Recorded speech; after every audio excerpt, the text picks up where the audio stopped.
Hi everybody, I'm Jamie Tilly, partner of Nicolette-daveigh, whose channel you're on. She kindly asked me to speak a bit about my fibromyalgia and what it's like living with fibromyalgia.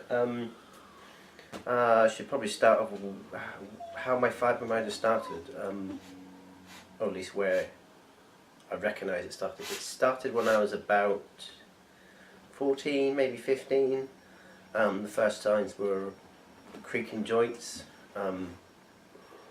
My fingers, my knees, my toes, they would creak when I walked, especially upstairs, which was the first major thing that I noticed. The second one was jumping leg and twitching hands and twitching neck, just sporadic, just go by themselves.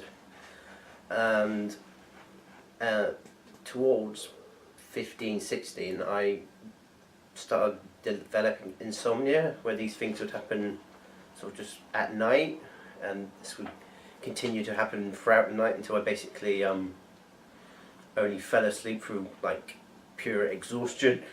Yeah, that's the word, exhaustion.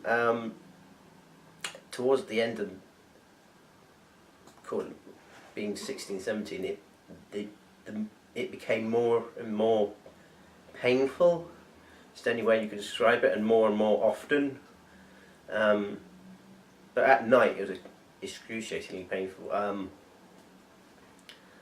So that's the way it began. The middle of the story is I was in a collision, if you will, with a car, or a car going too fast the road crashed into my back. That is when my symptoms exploded into severe pain and severe anguish, and everything else that comes with side effects of fibromyalgia was simply tripled. I went to the doctors and said I can't cope with this pain any longer and just tell me what this is. First doctor said he thought it was nerve damage.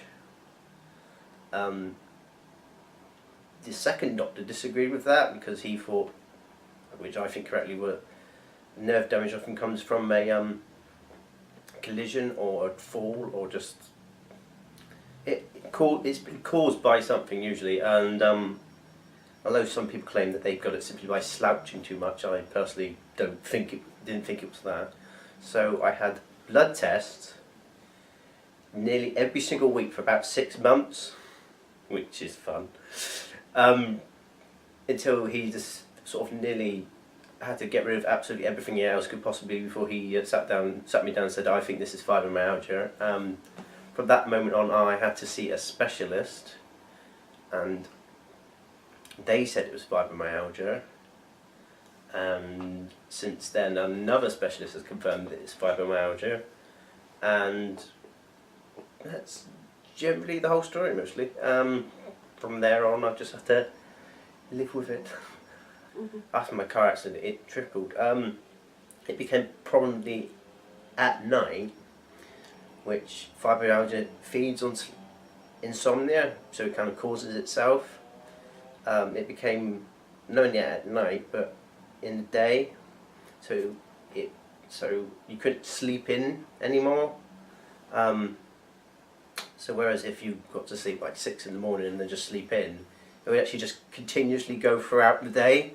So there have been days where I have not slept for like 4 days in a row because the fibromyalgia just won't let you. It's literally start to finish, and it's hard to describe, but sometimes you want the pain to be more, because when it's more painful, it won't last as long. It sort of, I don't know, it sort of elevates itself to too high and then has to die down.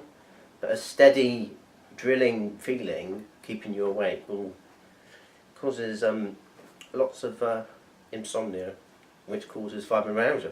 The symptoms of fibromyalgia were there before, but were certainly elevated by the car crash because it hit a very particular spot in my spine where they believed the fibromyalgia was sort of living at the time. So yeah, so although it wasn't caused, it was certainly elevated to new heights and I don't think it'd be as bad as it is today without that car incident. At the moment I am on amitriptyline to help me sleep. It comes as a excuse me. It comes as a antidepressant, but apparently in the doses I am, in the situation I am, it will help me sleep, which is a good thing. I like sleeping. I'm on quetiapine, which is also used to help me sleep as well as control my mental mood that it can cause. I'm on fluoxetine, just to keep me happy. I am on, at the moment, tramadol, which is the main painkiller. And I think that's about it for the moment. At the moment, the combination that I'm on is probably the best I've ever had. The tramadol is certainly the best painkiller I've ever had. At the moment, my amitriptyline doesn't seem to be making me sleep as much. Either that or my fibromyalgia is simply taken back the insomnia realm from it. But at the moment, my medication that I'm on, I'm reasonably happy with, apart from there was an incident with my amitriptyline which I had an overdose on, which sent me to hospital, which was not deliberate for anybody else. Living with fibromyalgia day to day can be, it's one of the most difficult things because it's so sporadic. Because one day it could be fine, the next day it could be fine, the next day it could be fine, then suddenly you're in pain. That's the only way to describe it. You can't move, sometimes your joints can lock, sometimes they won't do what you say, sometimes you want to sit down but you just can't because your leg has to stand up. There's been moments where I've just collapsed in the street and just have to lie there and go, oh, I'm just going to lie here for a minute. Because you can't get up, and it is difficult living day to day because you have to go out. I have to go out obviously in my life, and I don't actually know if I can get back or not, which is an amazingly terrifying thing to live through every single day. The main problem with fibromyalgia at the moment is sleep. It attacks me particularly during my sleep. So it does keep you up, and anybody that says they've got insomnia, I do feel sorry for you. I had 4 days in a row when it was worse, where I just had no sleep, and you're literally a different person completely. You're just, well, I was anyway. I was just literally just totally ratty, totally angry, totally aggressive, which isn't the best way to sleep. Which isn't the best mood to go sleep in, because it causes you to stay up, which thus causes the cycle all over again. Sometimes there is days where I'm bedbound, sometimes there's weeks, completely weeks, and days where I can run around like any other person, and not knowing which one you're going to wake up to is stress causing. Actually, it's the only thing that you could say it is extremely stress causing, which fibromyalgia survives on stress, thus it creates itself. Obviously she's going to deny it, but I feel like sometimes I'm a burden to Nikki, because you know, she has to go out, she has to do this, and it's just like, I don't know if I can come with you, and you have to leave me here. And you know, there's been days where I've gone out with her and I've just like collapsed, which obviously, as you can imagine, is an amazing experience for her. And I think the stress of living with somebody with fibromyalgia can be as bad as the fibromyalgia itself, because at the end of the day I've had it for many years and quite frankly used to it, but you know, I think sometimes she's still getting used to it. Bless her heart. The main feature of fibromyalgia is some people call them pressure points, tender points, are overfeeling, and when you say overfeeling, I mean are in extremely bad pain for no reason. Your nerves or your brain has decided that you've been hit in the hand.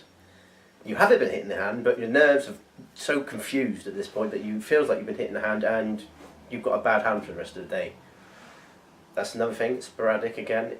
Sometimes it could be the whole day, sometimes it could be 20 minutes, sometimes it could be 5 minutes, you never know. The main symptoms of fibromyalgia are, one, you're extremely hard to get close to because you don't know if you can be touched. Feeling pain, just the feeling pain of which is called the calling card of fibromyalgia, is the pain.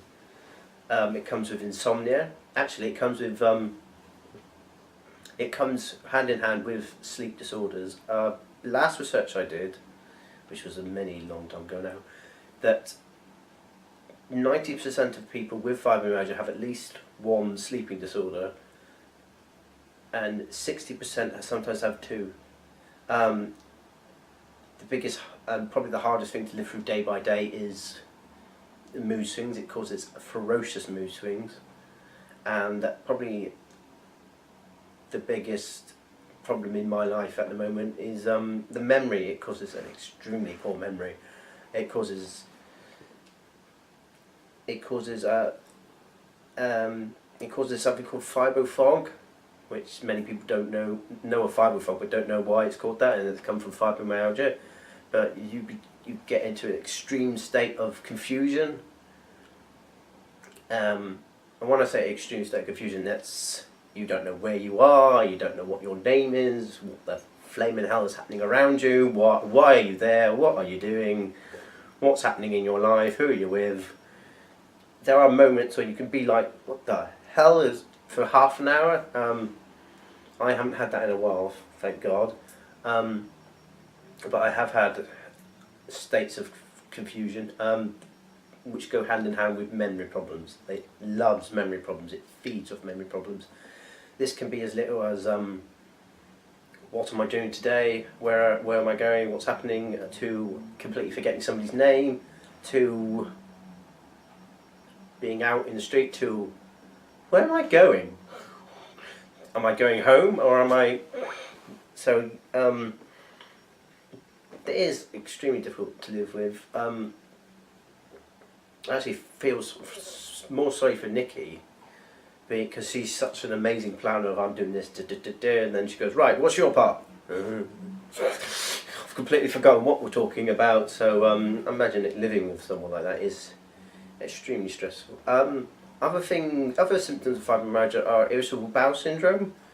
So if you've got that, you might want to look up why you've got that. I personally don't have that, which thank God. You can also be quite susceptible to other illnesses, maybe because of maybe because of being tired, maybe. But some people claim that they are more able to get the flu and the cold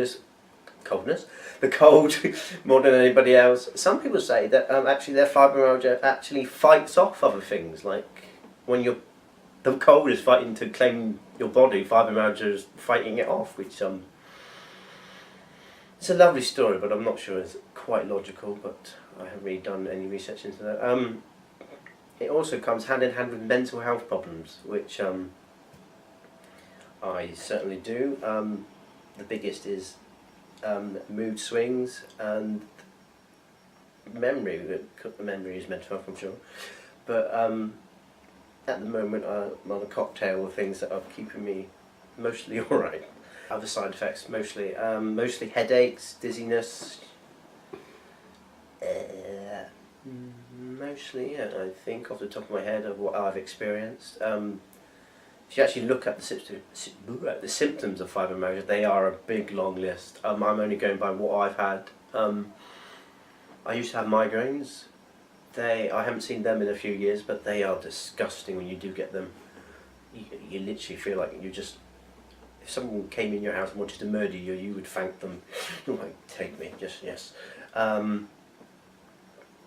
But that's mostly the symptoms I feel I've had off the top of my head. So I just want to make a shout out. If any of the symptoms or situations I've described to you think, I know that's similar, or if you think you have fibromyalgia, or somebody else that you know is experiencing things like this, then it is worth going to the doctor and checking it out, because fibromyalgia, although not extremely rare, is quite rare, and the doctors might just not think of it. So please look at situations and symptoms to decide whether maybe you have that or not. And to everybody in the fibromyalgia community, hello.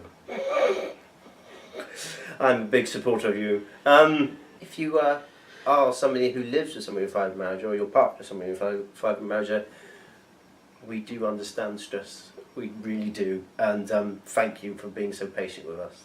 And thank you for being patient with me in this video.